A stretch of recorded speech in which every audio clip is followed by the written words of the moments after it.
Good morning. Good morning. My name is Reverend Susannah Currie, and I believe this is the 16th of August, am I right? Yes. And it is Freiburg New Church Assembly. And my talk today that I would like to share is about in God's image and likeness. So this week we've delved pretty deeply into what is the universal human and what does it mean about our lives in spiritual community with one another. I attempted to outline in my previous lecture Swedenborg's concept of discrete and gradual or vertical and horizontal levels to present a fuller picture of our spiritual regeneration journey as a multifaceted and multi-directional process. Today I'd like to focus on another of Swedenborg's concepts that applies to the individual and the community spiritual growth journey and helps us to understand how to open ourselves more fully to the growth the Lord is calling us into. And this concept of how we are made in God's image and likeness. Now, why does he say image and likeness? That sounds like two same things. Well, there's something in Swedenborg that he calls dual words. And I want to read from TCR 250. Readers of the Word who pay attention to it can see that there are dual expressions in the Word that seem like repetitions of the same thing. As, for example, brother and companion, poor and needy, waste and wilderness, void and emptiness, foe and enemy, sin and iniquity, anger and wrath, nation and people, joy and gladness, mourning and weeping, and so on. These expressions seem to be synonymous, and yet they are not. For the first words are predicated of good, and in the opposite sense, evil, while the second set of words are predicated of truth, and in the opposite sense, falsity. So what do the dual expression, image and likeness, what does that mean? Well, from divine providence, we read, a person's being an image of God means that they are a recipient of divine wisdom. Their being a likeness of God means that they are a recipient of divine love. Thus, the receptacle called the understanding is an image of God, and the receptacle called the will is a likeness of God. And I've used the example of a cup to explain this. So we have a nice cup here, and that cup is us as a receptacle of God, and this is the image, the shape and the ability for it to contain something. And then the liquid that it contains, let's say we're having a nice cool glass of Wine. water, Coffee. or whatever your drink of choice is, that this is the likeness. It's what's in it. Now, these dual expressions seem to be missing something. Where's the third thing? Usefulness. Well, we have a cup, and we have some kind of liquid within it. What's the usefulness of that? Drinking it. You can drink it, exactly. So the image is the container, the likeness is the substance. This is also could be called form and substance, but they are for a purpose. They're not just to sit at the table and nobody partakes of it. This is for the purpose, so form plus substance equals use. So when I think about how we are an image and a likeness of God. In Conjugal Love, we read, a person is a receptacle of God, and a receptacle of God is an image of God. And as God is love itself and wisdom itself, it is of these that a person is a receptacle. And in proportion as they receive, the receptacle becomes an image of God. And a person is a likeness of God from the fact that they feel themselves that the things which are of God are in them as their own. So let's draw a different kind of cup. Say our cup looks like this. Just a little opening at the top. So we can only get a little bit of water into this one. The image is what determines how much can be received from God. And some receptacles are going to hold, it could hold a lot of water. You see, that one's actually kind of big, but it doesn't have a very big opening. And that's why how we feel and perceive God in our lives makes a difference, whether we will be able to receive a lot of the likeness of God within us, because we have some amount of, I don't want to say control, we have an influence on our image. Our image is our shape. And we have, by our choices, we become, maybe we're like this when we start as children, and then we close off a little bit and decide to be a little different as we get older. And this quote from Khadijah Love goes on to say, "Yet from this likeness they are an image of God only so far as they acknowledge that the love and wisdom or good and truth in them are not their own, and hence are not of them, but are solely in God and therefore of God." So in addition to having an image and a likeness of God, we actually have the ability to shut off. We can't necessarily be the ones that open it up. The Lord opens us up, but we can shut ourselves off. We can say, no, I don't acknowledge that that comes from God. That's all me. That's all me. I'm this beautiful shaped vessel, and I'm taking in all this wonderful wisdom from the world, and I can close off the acknowledgement that it is all of God.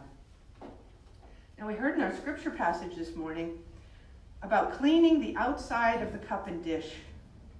But if the inside are full of greed and self-indulgence, what use is that? Nothing good to drink in that. So Jesus says to the Pharisees, first clean the inside of the cup, and then the outside will also be clean. And as we took it that little bit further, and then you can drink from it. Making it clean is for the purpose of it being useful. Now I wanted to move this out from the individual to the community, to a spiritual community, that we are going to, in any spiritual community, some people are drawn to the form or the image, some people are drawn to the substance or the likeness, and some people are drawn to the use. When I served at Temenos, we used to have a discussion group after church. I had two gentlemen that were there very regularly.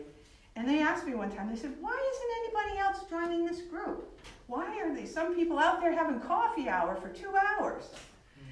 Well, people are drawn to church for different reasons and different parts of them. Now, we all have all those parts in us, but if we're a person who's outside of the cup, our image relates very much to, oh, I want to be part of a community, I want to work in the kitchen, I want to make the coffee, I want to do the cleaning up. That's the form, and that's what they're drawn to, and that's why they come. Now, other people might be there because they want the wisdom, they want to learn, they want to talk about theological ideas. And if they love doing that, they're both in the image and the likeness, because they have the form of, oh, we have a discussion group, let's not be late. And then we have the likeness, that similar quality within that says, I love discussing these ideas. And then we have some people who just want to be useful, and they join a church because of its outreach or its service. They want to be part of that. And all of those ways are within all of us, but some are more prominent than others, and they do change over time. So these three aspects of ourselves are of individuals, churches, nations, communities all over the world. And what we are drawn by is how we enter. Now, I was drawn by Swedenborg's writings. I was really curious to know. And it took, well, starting at the beginning of the Arcana, we got through maybe, 6 chapters in 3 years. It takes a long time. So you have to really love the reading of the writings to stick with it. Other people, we would have community. I remember particularly at the Portland church, we would have community projects. I know exactly what part of the ceiling I painted when we repainted the inside of the building. And people working together is another draw, because that's that like-heartedness. Interest in the doctrines is maybe like-mindedness. And these two things continue to grow in us, and we change in how we are drawn to spiritual community, and also how we are drawn forth in our spiritual growth. Now, if you're someone who is, an image has, we have a little awkward connotation with the word image, as if it's like pretend. It's not really who we are. But it has to do, that's why I like form and substance as words here. We can be drawn by the same container that others have. We can be drawn by the same substance or quality within that others have, and we want to be part of that. And we can be drawn to the usefulness. I've often said that a church that has a longer coffee hour than worship is probably doing pretty well, because the people are there for one another. They are loving one another, and they don't want to go home.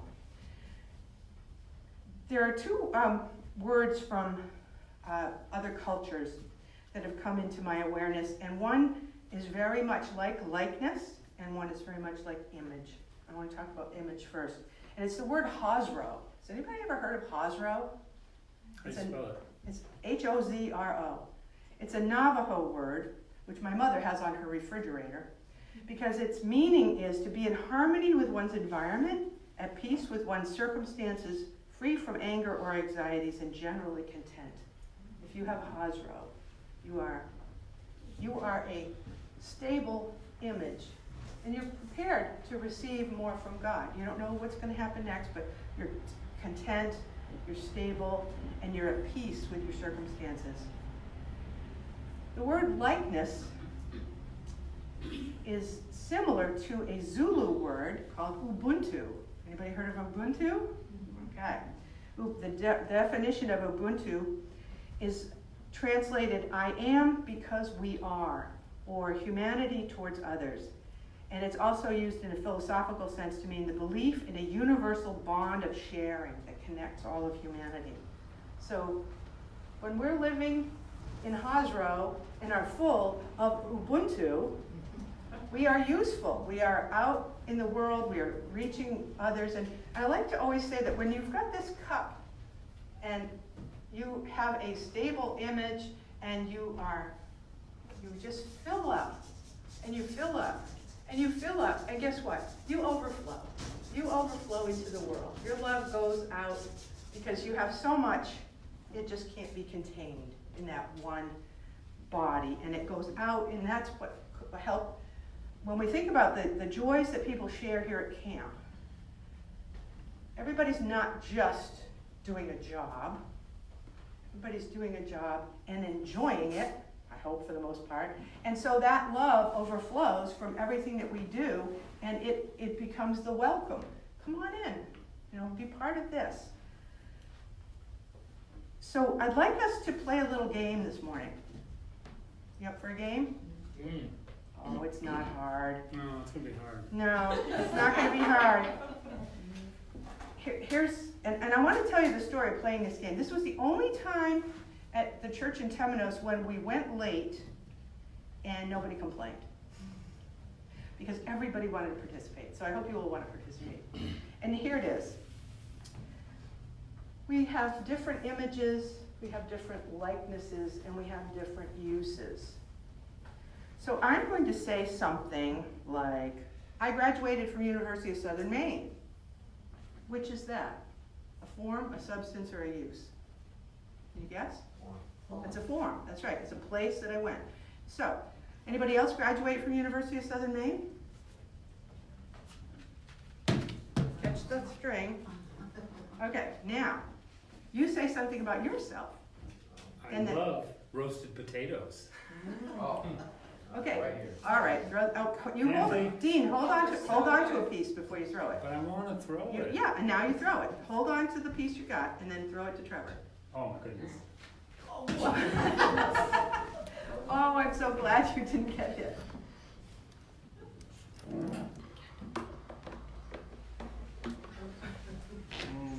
So was Dean's his love of roasted potatoes? What was that? Kent, I think you're gonna get that tangled. Yes, that was a substance, something that he loved. So how about you, Trevor? Something you can say that somebody else might be able to relate to? I love playing games. Anybody else? Okay, say another one. You have to keep saying them until somebody relates. Somebody like me. I love playing games. Thank you. Okay, Martha loves playing games. Bring this towards you. Thank you. All right, Martha, something about yourself. I love going to church. Okay, who else loves going to I'll church? go with that one. I'm pretty good. Whoops, Yeah. I forgot. Better than my shot. All right, Hugh, tell us something about yourself. Oh, I like a peaceful outdoors, being on mountaintops. And is that a form or a substance? Can we identify that? You keep us straight. Oh, Keep a hold on the string. yes, that's right. I love, what is it? I love being on mountaintops. Yeah. Well, the love part is the substance, and the image is of the mountaintop. It's a place. Yeah. Denise, something about you? I like a good night's sleep. Oh, I think you're gonna get a lot of hands on that one. Hold on to hold on to a piece for you, and then Way back. toss the rest of that back there. All right. So what's a good night's sleep? Is that a substance or a form? Substance. I think it's a use. It's a use. Yeah. There we go. Good night's sleep is a Yeah. use. I like It's it. very useful. Yeah. How about you, Randall? What can you tell us about yourself? I love animals. I'll go for that. Oh. Throw that back to Michelle. Just throw it to the window and she can just put a piece of it. Somebody back there grab it, and then what can you tell us about yourself, Michelle? Okay, I'll say I love family. I'm a big family person. She loves family. Okay. Think about family united. I see a couple of hands for family. Can you toss that back in and we'll pass it? Yeah, just go through the other window. That works. We're never gonna get out of here. Okay, who's the family? Who's the family people? Give that to Troy. Go to Troy. Doesn't want to What can you tell us about yourself, Troy? I like camp. All right. Who else wants to raise their hand for camp? And what is camp? I think it's a form. Container. It's a container. It's an image. But Use. yet our love for it is a likeness, It's also a useful thing. and also useful. Yeah. I like going for walks in the woods with my dog. Walks in the woods with her dog. Oh, that sounds like something Bob Or would be any, interested in. Bob's all about it. I love shared experiences. Hold on to a piece of it. There we go. Lillian? Uh-oh. No, that's okay. Let's talk together. What can you tell us about yourself, Lillian? Oh, I just had it. Oh, I like doing handwork. Oh, look at that. You like what? Handwork. It's the end. Handwork. Oh, Oh, yeah, yes. definitely. Definitely go to Sarah after that. You're really good at handwork. What did I do? Yeah. And that's the end chair. And that's the end. So tell us something about you. I love spending time in nature, just absorbing it. So nature is the image, your love for being there is your likeness, and I'm gonna guess that there's a usefulness in it, it gives you peace. All right. We are all connected. You notice that? We're all connected. And part of our connection is the ways in which our image is similar. In some ways, it's the way our likeness is similar. In some ways, it's the way our usefulness is similar. And in the scripture reading, it does bring up, or in the reading for Swedenborg, this likeness and image are an image of God only so far as we acknowledge that the love and wisdom are not our own and hence are not of them, but are solely in God and therefore of God. All the things that we mentioned, I feel like kind of sacred things, sacred images, the nature and family and animals. These are all ways in which we are experiencing God in the world. And our likeness or our loves that are similar are things that help us participate in the images around us so that we can be of use to others. And I want to lift up again this idea of Ubuntu.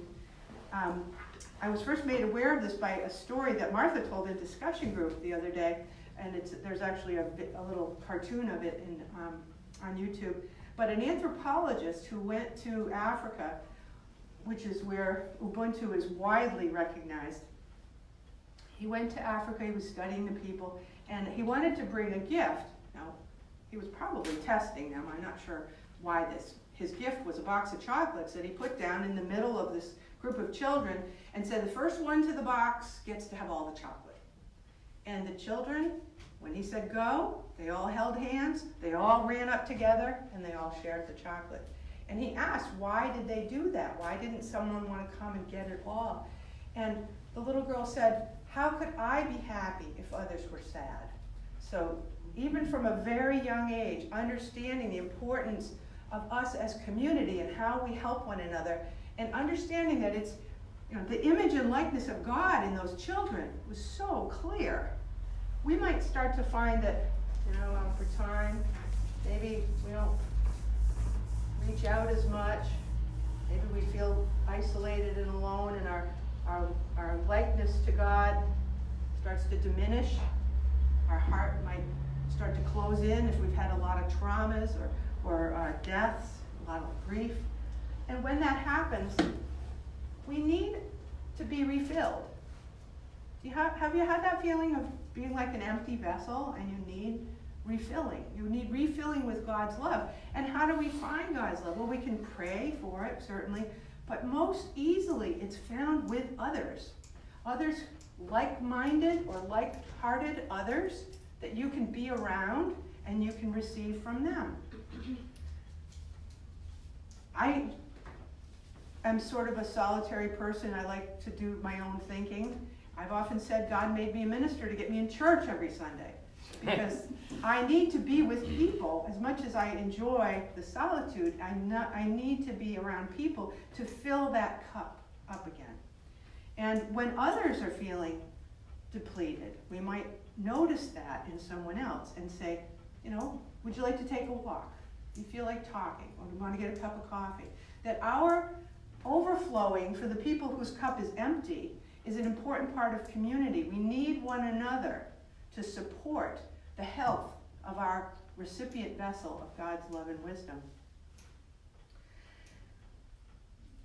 And I want to just go back to that word hosro again. It means being in harmony with one's environment, at peace with one's circumstances, free from anger or anxieties, and generally content. Doesn't that sound like a nice receptacle to be? A recipient, that when you've received, and this goes back to my lecture from last week when I talked about the commandment about coveting, and the title was Wanting What You Have, instead of being on the journey to having what you want. That if we can be content, our likeness, we might be suffering from grief or other issues, but we might stay steady. We might have enough of God's love that we're accepting and we're recognizing it as God, that it will fill on its own.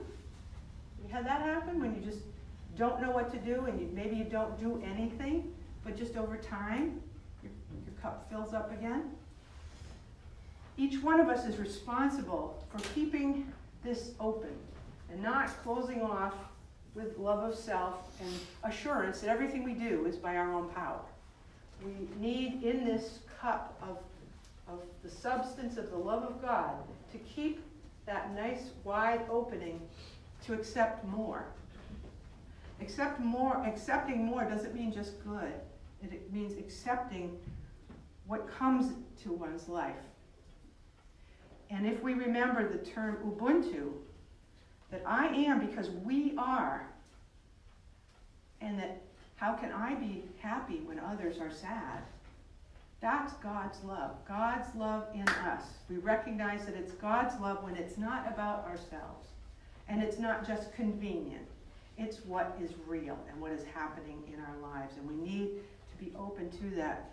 And this idea of dual expressions, I want to just lift up again, because image and likeness are like so many other things that you'll see, love and wisdom, truth and good, that they have to do with those two receptacles that we are made in the image and likeness of God, so that we can accept God's wisdom and God's love, and then from that be useful in the world.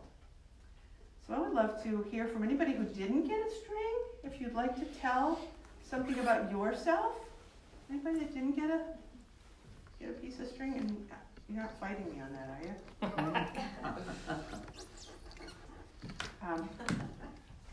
Nancy, I love to read books. you like to read.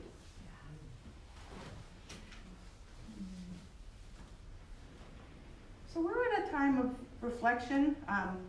Maybe we will untangle this at some point, but I think it's nice to be reminded of our interconnectedness with one another. Things that we love, that we could share, that other people might say, oh, I want to talk to you about that, because I love that too. Isn't that how friendship starts? When we have a like-heartedness or a like-mindedness that we share with one another. And sometimes there's things that we don't know for many, many years. When we did this exercise at Temenos, we found out that the organist was a twin. He'd been there 15 years, nobody knew. They're probably trading back and forth. So tell us more, let's talk about image and likeness and form and substance, and how you feel that you are like others, perhaps in your outward form, your things you like to do, or things that you care about. Anybody else want to share? Charles? Well, I can tell a story that you reminded me of about how friendships start. I've been a pediatric nurse at this hospital from 1979 to 1994, so it was a long time, 14 years. And periodically situations would come up when I thought, oh, I think this family needs a chaplain, you know, so I would call the chaplains and they would come up, or they would make their rounds and I would say, they'd say, oh, anything going on? I'm like, oh yeah, this situation, I was, you know, and so that went on for 14 years, and then one day I had a sort of spiritual experience in a room. It was a child that was dying, and I was busy doing all the tasks that nurses do, and the chaplain was sitting in the room having this sort of end-of-life conversation with the family, and I thought, that's what I really want to be doing. I don't want to be doing all this measuring of urine and tweaking the blood pressure. Like, it's really important to have this to come in. So I said to her as she left, I want to have lunch with you today. And so I sat down with her at lunch and told her, you know, what happened. I'm like, I think I want to be a chaplain more than a nurse. And she said, I've been waiting 14 years for you to say that. She said, I knew. She knew She your knew inner. the lightheartedness from the very beginning that I She knew that. didn't see. I was blind. About that. Yeah. Martha? It made me think of a story about the cup, and the man had the cup and it was had coffee in it, and he spilled it on someone, and he said that, what is in your cup? And it made me think of Roz, that what was spilling out of her cup was the love of others and the care of others. It wasn't just the physical care she was doing, but it was her love of them that she was doing it, and that's what was spilling out of her cup. So what is spilling out of our cups? Mm. Yes. That's what we're offering the world. What spills out of us, all that when our cup overfloweth, when surely God's mercy will follow us all the days of our lives. That we are living God in the world. We are living God's love and wisdom. We are God's hands in the world. Okay? I love helping people to feel the reality of God and God's love.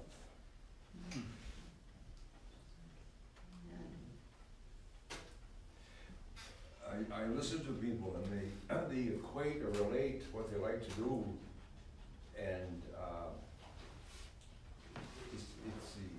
we like to do good things. We also like to do good things. Do you enjoy doing bad things? Are you at war with yourself, fighting all the time? I love to do this, but I shouldn't do it. but I refer back to Wilson Van Heusen's book, Uses, and he equates the use and being the ultimate happiness is seeing the love of oneself in another. And I just wonder, I mean, at my age, it's been a fight, and you still fight. I mean, I'm 88 years old, and we're still fighting that fight.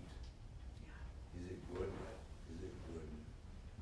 That's Not our, to do. yeah, Not that's our to daily do. walk with Yeah. God, which is why the Lord's Prayer is so important, you know, to lead us, maybe not into, but through temptation. Lead us through temptation to the lessons that are there for us. And this is also a reminder that if you're focused only on the image, the outside of things, the container of things, you know, this image could be false, and this could be full of evil. You know, we could allow our cup to be full of selfishness. Now, it would probably look a little more like that, and it wouldn't have a lot of God's love in it, but we know that God is the animating force in all beings. So, you know, when somebody will ask me, oh, isn't that person evil? I'll say, well, that person is doing evil things and maybe having evil thoughts, but somewhere down the bottom of that vessel there is some of God's love, because we wouldn't be alive without it. It's absolutely necessary.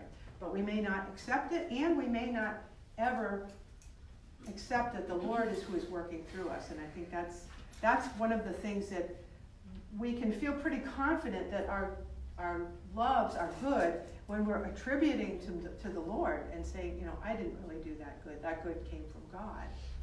It's a humbling but empowering realization, because then you can let go and let God. You don't have to figure everything out. Have you ever thought about who makes your life the most difficult? It's you.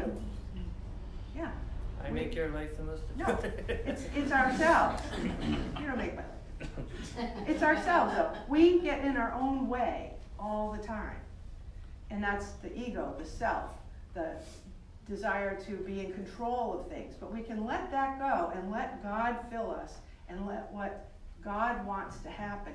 One of my favorite comments at the end of church is when someone will come up to me and say, I loved it when you said, and then they'll tell me something I never said. Because that's what they heard. They were ready, the Lord spoke to them, and they heard that, and I'm just, my response is, I'm so glad you were here to get that message. Because it just happens. It's not always in words. And I think that's another thing to remember, that image and form is about, you know, nouns, people, places, and things. And loves is about verbs. It's about feelings. It's about perceptions. And we can't always describe what we're feeling. Have you had that experience where you're feeling something and you just can't find the words for it? Because it might be somewhat divine. It's a feeling that's coming and you're not really sure how to put the image on it, but the likeness, the form, the substance is very, very clearly present. Martha? I like when you said that if God wasn't in you, you wouldn't be alive. Well, I'll take it like a stepfather, and it's something that I think about when I see anybody, that we wouldn't be here if it wasn't for God. It's not like we wouldn't be alive. We wouldn't be, because we're only here because God is in us. I mean, we're part of God, period.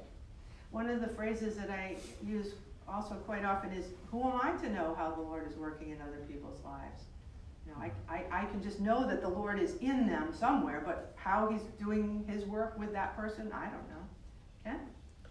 That saying that the child said of, how could I be happy if they are not? That's something that I think every seeker has to wonder about in the typical vision of heaven and hell. Because angels who have more love than us are aware of what we think of as hell, typically. You know, the version of hell that we are typically given. How could they really be happy up in heaven, knowing that you know, if it, I guess my point is it's worth analyzing and thinking hard about, does this really make sense? And if it doesn't, if the typical vision of heaven and hell doesn't make sense, well, how can we really understand it in the context of Revelation?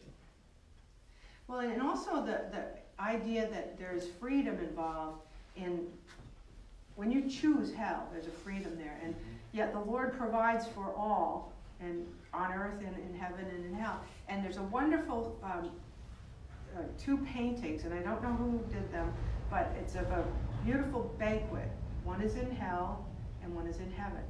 Huge banquet table, all the food you could ever want. In hell, the people are sitting around the table, starved and emaciated. And in heaven, they're all joyous and having a party. Well, they're at this table and they're all given really long spoons, okay? So in hell, they're trying to get the spoon in their mouth and it doesn't work. But in heaven, they're just feeding each other. So it's all about what perspective you have on the Lord's bounty and what the Lord has given. You? Oh, I'm just, I scratched my head actually. Oh. I'm sorry, that counts. I'm trying to get a thought out. Think of something. Honesty is better.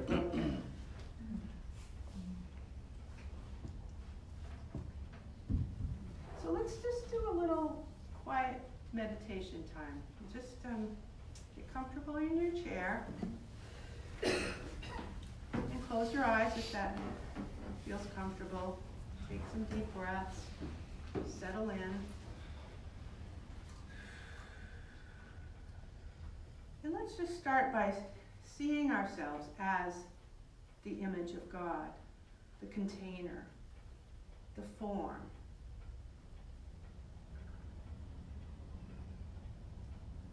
And the form that you are is not simply your physical body, it's the roles that you take on, the jobs that you do, your joy,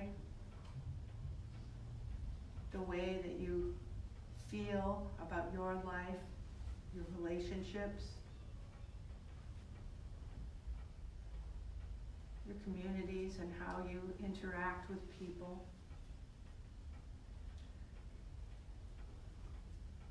And let those loves continue to fill you up and see what spills over. What is a love that you're ready to share with the world? A love that you have so much of that you can't contain it anymore. It needs to be shared.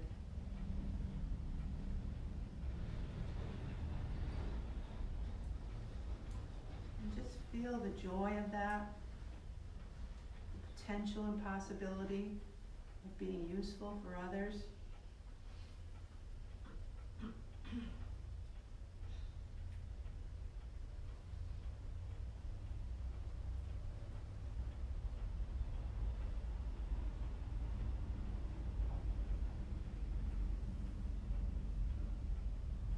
Perhaps starting to feel around you the overflowing cups of those who give you love, who give you a sense of belonging. Drink that in. Fill your cup even higher.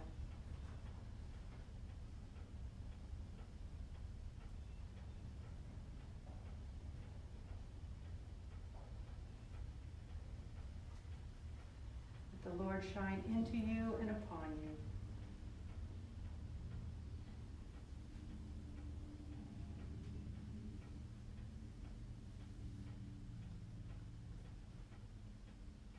And when you feel ready, come back to the room,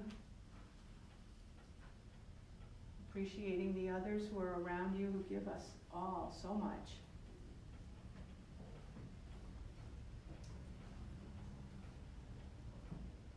That we might say together, Amen. Amen. If anyone would like to share how their cup runneth over, to give space for that.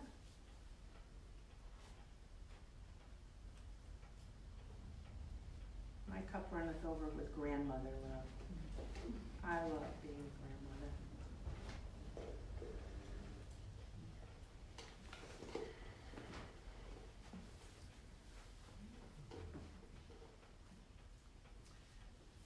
I want to say too that I feel the love from others. I had asked Laura to sing with me this morning because I wanted to sing the alto part, but we don't want to lose the melody. So I feel that Laura's singing was a gift from her that overflowed into the room. Thank you, Laura. Troy, your gift of hospitality overflows in the dining room every time we're in there, and Sarah, you as well.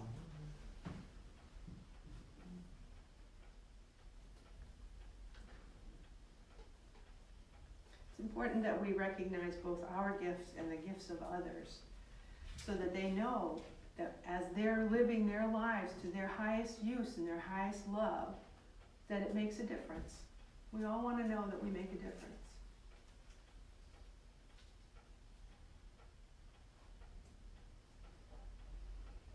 It's so peaceful in here.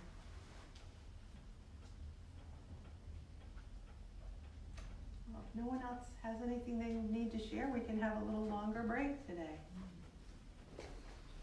Go forth and be God's image and likeness.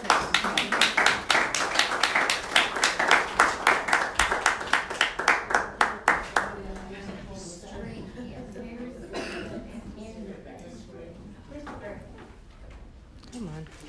Can't get it to go. Oh yeah, see if you can get out of the room. I don't know if that's going to happen.